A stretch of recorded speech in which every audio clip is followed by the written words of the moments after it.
नमस्कार, स्वागत है आपका आपके अपने YouTube channel Delhi D school पर। और आज कक्षा 10वीं के लिए शिक्षा निदेशालय राष्ट्रीय राजधानी क्षेत्र दिल्ली के माध्यम से एक कार्यपत्रक आया है 63 और जो कि सामाजिक विज्ञान में है आपके लिए।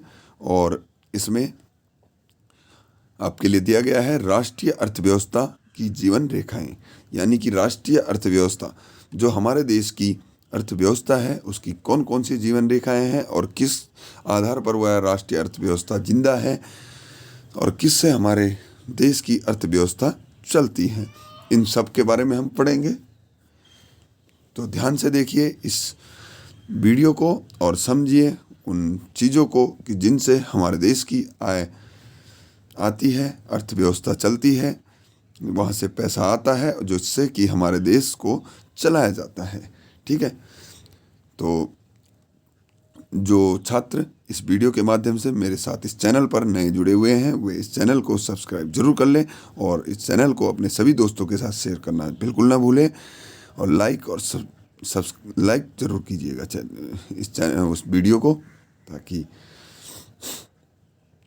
मोटिवेशन मिलता रहे मुझे भी और आपको भी। तो चलिए शुरू करते हैं। यहाँ पर पहला पढ़ते हैं कि पाइपलाइन। पाइपलाइन क्या है कि हम पहले शहरों में उद्योगों और घरों में पानी पहुंचाने के लिए पाइपलाइन का काम किस लिए किया जाता था कि पहले जो होता था वो पानी पहुंचाने के लिए किया जाता था। और अब जो है अब पाइपलाइन के माध्यम से किन किन चीज़ों को पहुंचाया जाता है इसको ध्यान से सुने कि अब कच्चा तेल, पेट्रोल व प्राकृतिक गैस को शोधनशालाओं, उर्वरक कारखानों तथा ताप विद्युत ग्रह तक पहुंचाना। अब देखिए पहले पाइपलाइन से केवल पानी पहुंचाया जाता था, लेकिन अब पेट्रोल जैसे कि कच्चा तेल हो गया, पेट्रोल, प्राकृतिक गैस, ठीक है, गैस को किसमें शोधनशालाओं में पहुंचाया जाता है जहां पर उसको साफ किया जाता है, पेट्रोल को अलग किया जाता है उससे, कच्चे तेल को उर्वरक कारखानों में, विद्युत ताप विद्युत में, यानी कि जहाँ पर बिजली पैदा की जाती है वहाँ पहुँचाया जाता है, वहाँ इन सब चीज़ों को, तेलों को पहुँचाया जाता है। अगला देखते हैं कि ठोस पदार्थ को तरल अवस्था में परिवर्तित करके पहुँचाना, यानी कि जो ठोस पदार्थ हैं उनको तरल में परिवर्तित करके पहुंचाना पाइपलाइनों से। ठीक है, यहाँ पर इन चीज़ों को पाइपलाइन के माध्यम से हम पहुंचाते हैं। ठीक है, आगे देखते हैं महत्वपूर्ण पाइपलाइन का जाल। अब जो पाइपलाइनों का जाल है वो कौन कौन सा है इसे ज़रा ध्यान से देखें कि असम से कानपुर तक एक पाइपलाइन है, असम से कानपुर तक। दूसरा है गुजरात में सलाया, गुजरात के सलाया से जलंधर तक। ठीक है, जलंधर कहाँ पे आ गया? पंजाब में। असम तो पूर्वोत्तर राज्य हो गया और कानपुर उत्तर प्रदेश में। अगला गुजरात सभी जानते हैं, गुजरात में सलाया है, और जलंधर जो कि पंजाब में है। आगे देखते हैं गुजरात के हजीरा से विजयपुर होते हुए जगदीशपुर तक। ठीक है, हजीरा से विजयपुर होते हुए जगदीशपुर तक पहुंचाया जाता है। ठीक है, अगला देखते हैं जल परिवहन। यहाँ पर हम पढ़ रहे हैं कि राष्ट्रीय अर्थव्यवस्था की जीवन रेखाएं। तो पहला पाइपलाइन के बारे में हमने पढ़ा और पाइपलाइन में हमने इन सब के बारे में पढ़ा। ठीक है, आगे हम जल परिवहन के बारे में पढ़ते हैं कि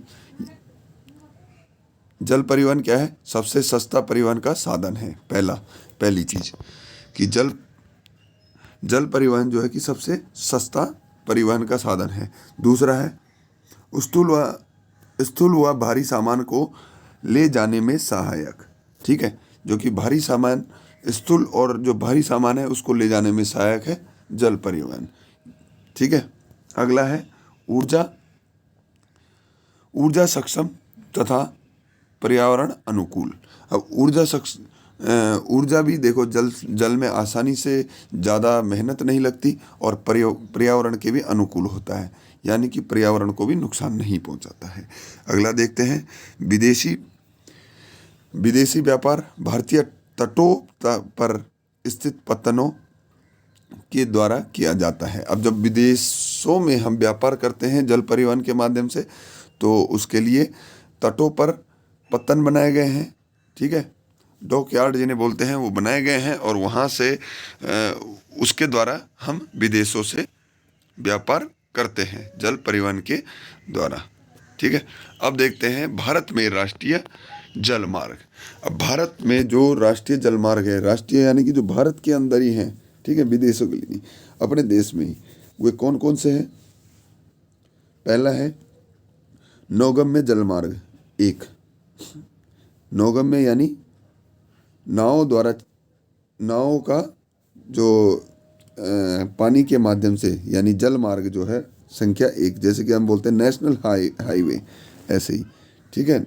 इसमें भी राष्ट्रीय जल मार्ग कौन कौन से हैं? पहला है गंगा नदी में हल्दिया तथा इलाहाबाद के मध्य, ठीक है, हल्दिया तथा इलाहाबाद के मध्य, यह गंगा नदी में है। दूसरा है नौगम्य जलमार्ग 2, यह है ब्रह्मपुत्र नदी में सदिया से धुबरी के मध्य, सदिया व धुबरी के मध्य है यह ब्रह्मपुत्र नदी पर। तीसरा है नौगम्य मार्ग 3, केरल से पश्चिमी तट नहर के मध्य, ठीक है, तीसरा आ गया। चौथा देखते हैं नौगम्य जलमार्ग 4 की काकीनाडा और पुडुचेरी नहर स्ट्रेच के साथ साथ गोदावरी एवं कृष्णा नदी का विशेष विस्तार इसमें है। अगला है नौगम्य मार्ग 5। नौगम्य मार्ग 5 में है मातई नदी व महानदी डेल्टा के मध्य ब्राह्मणी नदी का विस्तार। तो ये नौगम्य जलमार्ग हो गए 5 जो कि महत्वपूर्ण है, इनको याद कर लीजिएगा। नौगम्य जलमार्ग 1, ठीक है, दूसरा 2, 3, 4, 5, ये कहाँ से कहाँ तक है। आगे देखते हैं इससे संबंधित कुछ प्रश्न। पहला प्रश्न है कि भारत के प्रमुख राष्ट्रीय जल मार्गों का वर्णन कीजिए, ठीक है। तो भारत के जो प्रमुख जल मार्ग है वे सभी यहाँ पर दिए गए हैं, ये वाले, ये सारे भारत के जल मार्ग हैं। अगला है पाइपलाइन का महत्व।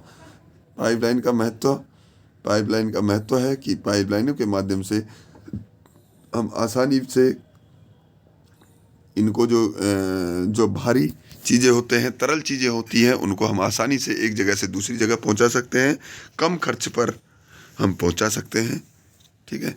ये इसके महत्व हो गए।